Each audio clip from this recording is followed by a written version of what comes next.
آئیے آج ہم ایسے اسباب میں غور و فکر کرتے ہیں اور ایسے اسباب کو بیان کرتے ہیں جن کی وجہ سے ہمارے رزق میں کمی واقع ہوتی ہے، یا یوں کہہ لیجئے کہ رزق کی کمی کے اسباب جو چیزیں بنتی ہیں انہیں بیان کرنے لگے ہیں۔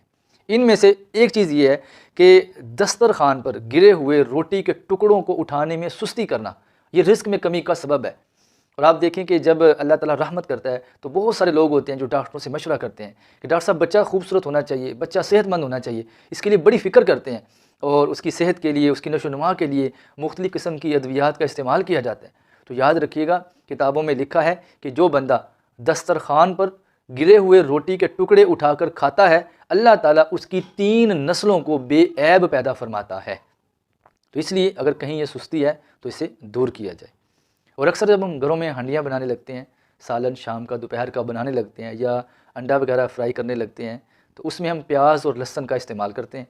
تو پیاز اور لہسن کے چھلکوں کو زمین میں دبانا چاہیے، انہیں جلانا نہیں چاہیے، کیونکہ ان کو جلانے سے بھی رزق میں کمی واقع ہوتی ہے۔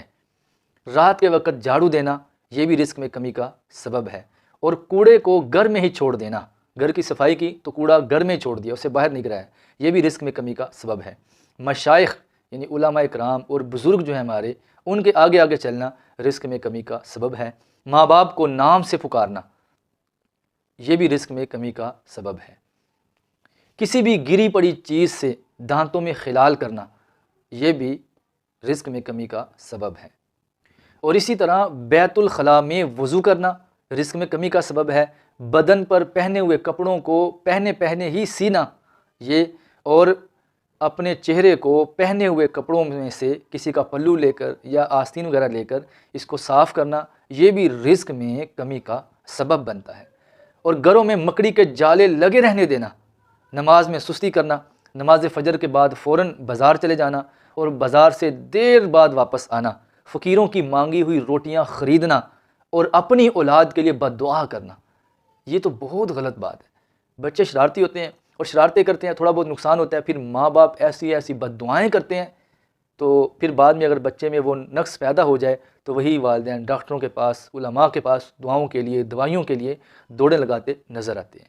تو یاد رکھیں، اپنی اولاد کو بد دعا نہ دیں، اس سے آپ کے رزق میں کمی واقع ہوتی ہے۔